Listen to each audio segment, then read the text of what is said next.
Hey guys, Darren Carr here, coach of Wise Ocean Pods, and welcome to a new series on my channel, which is going to be my captain video for this week. So, if you didn't catch my end of my last video, I said I wanted to change a few things up on my channel, sort of as like a draft period for the remainder of the season, just to see how things go. I want to start breaking up some of my content rather than having the two big videos per week. I want to start to break them up.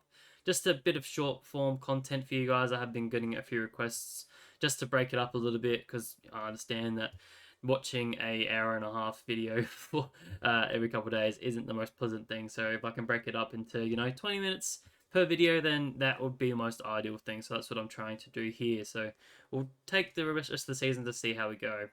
But for this video, this is my captain. So I'll be going through the fixture, talking about all the players I think you should be considering as your captains for this week. Plus, we'll go through some tag watches as we go through, and then I'll move over to the captain challenge and I'll reveal my top 5 in here. I actually didn't even know this was a thing until a few weeks ago, so be interesting to see how I go for the remainder of the season. Obviously, I'm at a 0 currently, but yeah, we'll see how we go, especially next year.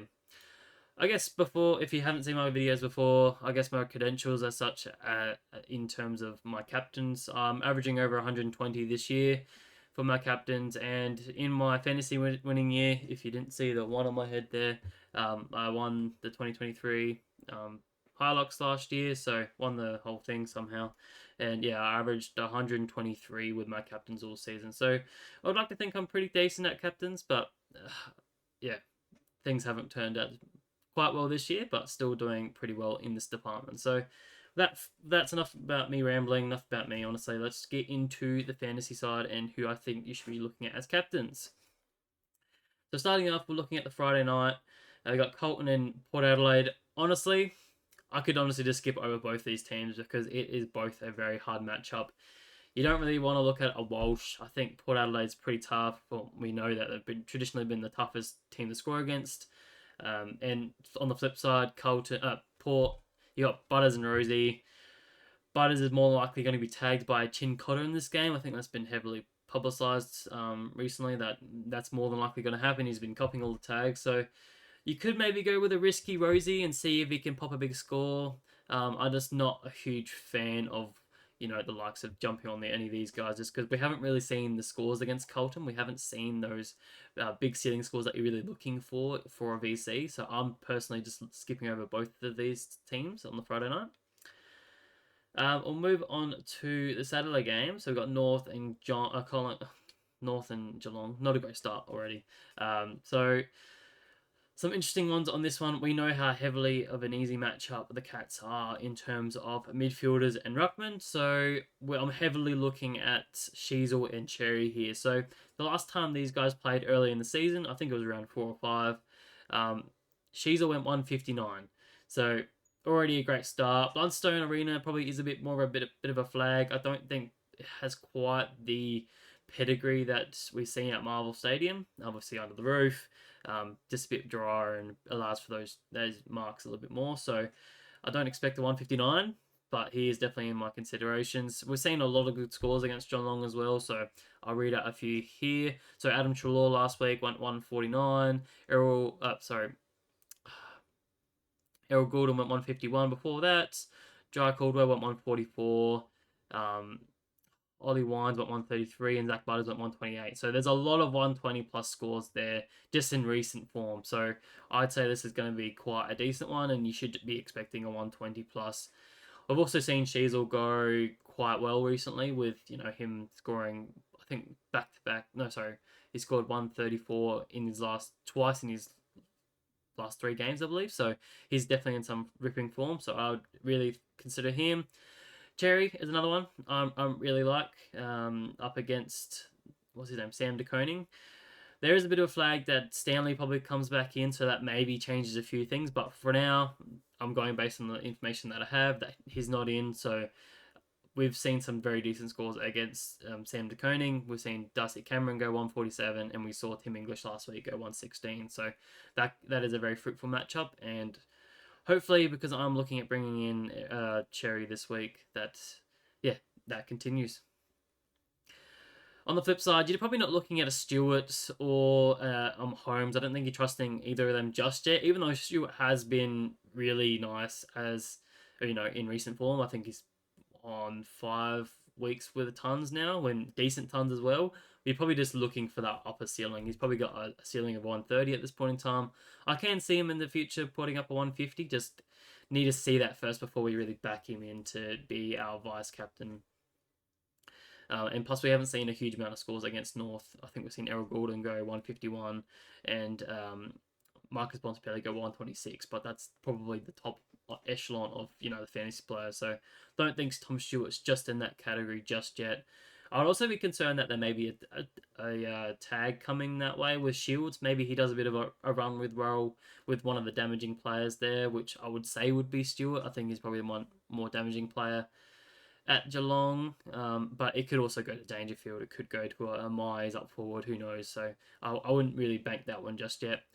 Probably the other thing I didn't speak about is the tags for the Cats. Probably one I'm not super flagging because they haven't been doing it super recently. With O'Connor's been out of the team. Atkins was a late out last week as well, and Blitzarves isn't really doing a huge job either. So just something to keep mindful of, that they do have a plethora of taggers that they could use at any point in time. So does leave me a little bit worried about Sheasel, but we saw that Sir Colton didn't tag Sheasel last week, so I don't think teams are going to tag a team that's so far down the ladder and probably no threat to them at all. So, but we'll move on from there. In this next game, I really like the line boys. I'm probably not looking at anyone from the Suns, honestly. So we're looking at Dunkley, we're looking at Neil, and we're looking at Zorko here for the Lions. Last time these teams played, they went ballistic. So Dunkley had a 151, Neil went 137, and Zorko had that big 184, which I think has been the season high for any player so far this season. So could we see a replica of that? Highly unlikely. That was at the Gabba last time. This is at People's First Stadium. We know that Gold Coast are a much better team at People's First Stadium, and it was actually a danger game. They could upset the Lions here, but I personally think Lions win. But in terms of fantasy coaching, I think that both are really good options. So I'm really looking at Dunkley and Zorko here. So just looking at some scores for defenders. So we had Lockie Whitfield last week against the Suns go 145. Before that, we had Dan Houston go 122 and Kobe McKercher go 123. So really good recent scores. They have all been in the last 3 matches. So really recent times that they've gone quite big. So I think we should easily get a 120 from a Dane Zorko here. On the flip side, you've got in the midfield, you've got Tom Green that's gone 120, Zach Butters gone 133, and Harry Sheezer go 134 against the Suns. So Dunkley should go really well in a bit of a bounce back game after having a poor week last week. So I expect both of them to be really good. So definitely don't mind them as options. This game, you're probably only looking at a Marshall here. I don't think you're trusting Steele or Sinclair with the captaincy just yet. I know Steele's been in pretty good form recently, and I did pick him up last week with that 130, but I think you're just trusting Marshall here. But in saying that, this Essendon are the second hardest ruck matchup, so I'm personally not doing it. However, he did score a 117 against them earlier on in the year, so something you definitely consider. Does not make my top 5 though. On the flip side, you got Essendon, so you're looking at a Merritt, you got Caldwell, or you got a Martin there. And honestly, Martin's probably my favourite of all 3 of those because Merritt went 110, Caldwell went 86 last time, and Martin went 145. We know how good St Kilda are for defender matchups, so this could well and truly play into Martin's favour. He had a 145 last time they played. I do think he's only a VC option. I wouldn't trust him with the C just because we have seen a lot of up and down with him, especially with his role where he plays quite often. He does sometimes go forward, but I don't think that would be the worst thing for him in this match anyway. Mids against St Kilda have really been no good. I really couldn't find any good stats that really showed that there is going to be a ceiling game from these guys, so I'm not considering Merritt or Caldwell at all. Really just looking at Martin because we've seen Dane Zorko go to 125.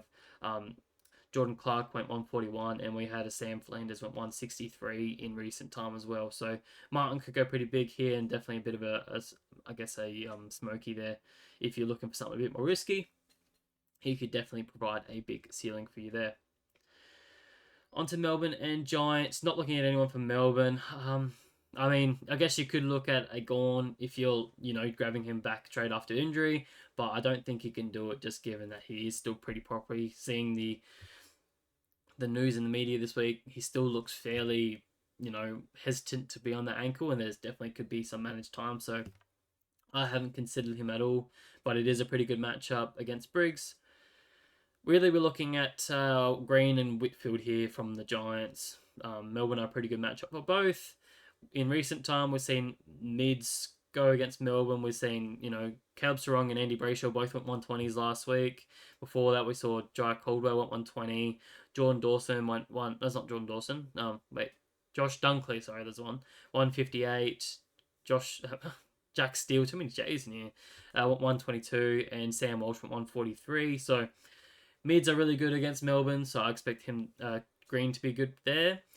Whereas Whitfield for defenders, we've seen Dane Zorko 118, Nick Martin went 143, and a Jordan Clark went 151 against them as well. So I like Whitfield there. Probably just a little bit down because I'm not sure on the consistency. Those numbers are a bit further back than recent time. I like to go more based on recent form rather than just looking at the data for the entire year and just picking, the biggest scores against them. So yeah, I really like Green there, particularly. On to Fremantle and Eagles. Go back to GWS. I do expect there to be a Bedford tag. That's probably one of the more consistent tags that are going on at the moment. But you're probably not too concerned. It maybe goes to an Oliver, but no one really should have an Oliver anymore. And you could also think that a Neil Bullen could possibly spend some time on a Green if they decide to, but it's not something that is guaranteed. They have been a bit off and on with that switch, so maybe be a bit cautious if you're running a C into a Green as such. But for the Dockers, we've got Caleb Strong and Andy Brayshaw. I'm not considering Clark or Ryan just because their form has been way down, and I think the game style has just gone away from them a little bit. But for the two midfielders, I really like Brayshaw. I think he has a pretty good ceiling, and he has shown that recently with a couple 130s, couple 140s. His last 5 weeks of form has been really good, and yeah, is one I'd definitely be looking at here. But recent scores against the Eagles, we saw Jack Steele go 133 against them last week. Before that, we had Lockie Neal go 133, Trent Rivers 123, and Jai Caldwell went 126. So really good numbers there. Should be a pretty should be like a 120 for these sort of top standard midfielders. So yeah, I really like them as well. No one from the Eagles. There's no one really fantasy relevant in Eagles at all. So not worried about anyone there. On to the Sunday games. This is where you really want to look for your C options now if you're really falling back. But honestly, I wouldn't look too far.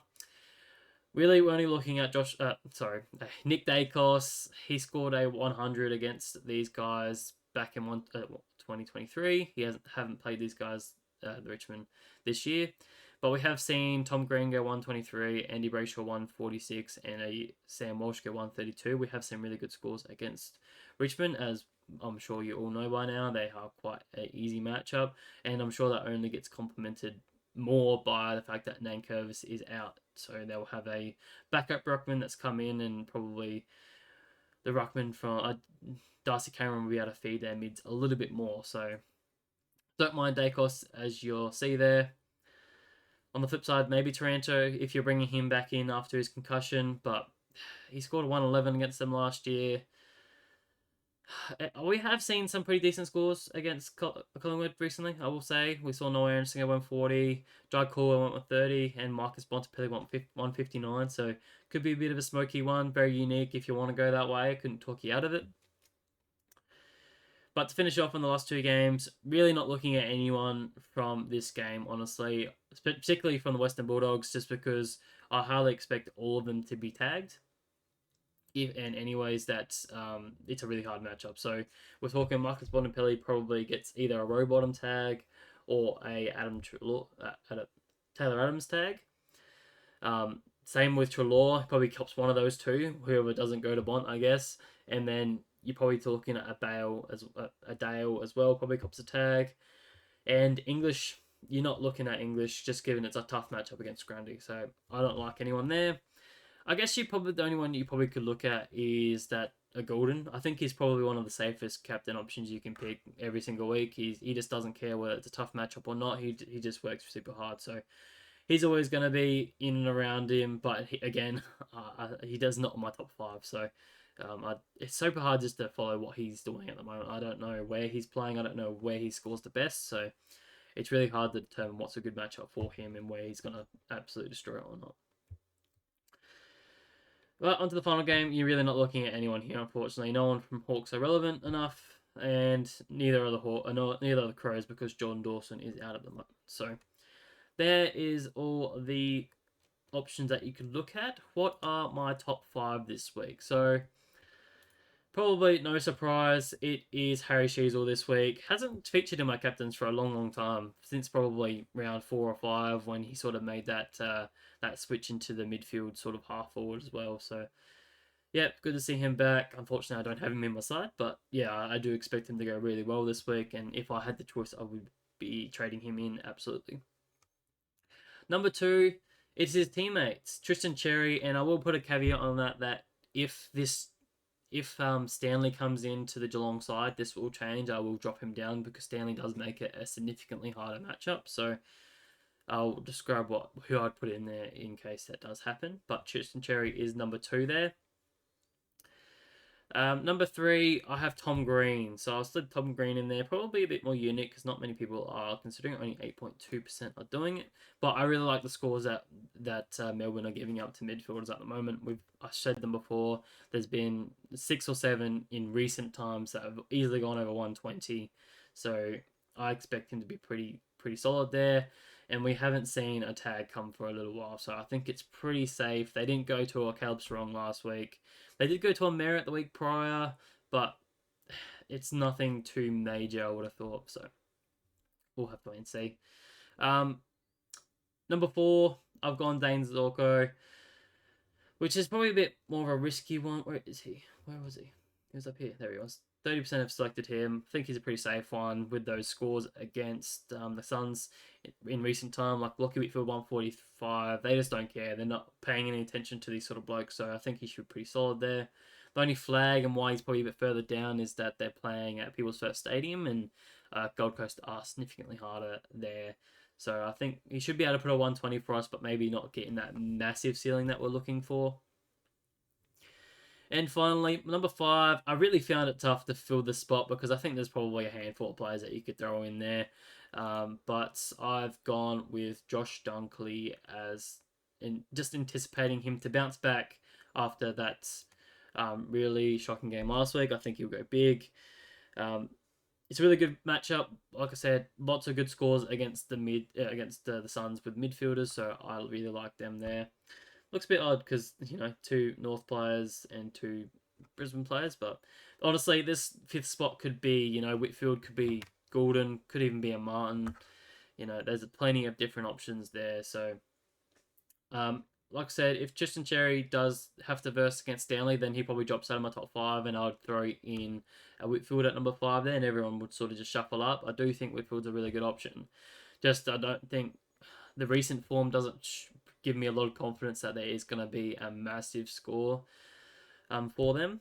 Just given the recent form. But his scores have been really good, so I could probably negate that as such to say that his form probably outweighs the teams playing against form. So, but anyways, enough rambling for me. I have wasted enough of your time. So this is my top 5 captains for the week. Hopefully you go well with all your captains this week, and make sure to double check your looping options again. I saw a lot of people get caught out last week because we did have a few players play quite early. So look at your looping options. We have Barnett playing on the Saturday night, so it shouldn't be too bad.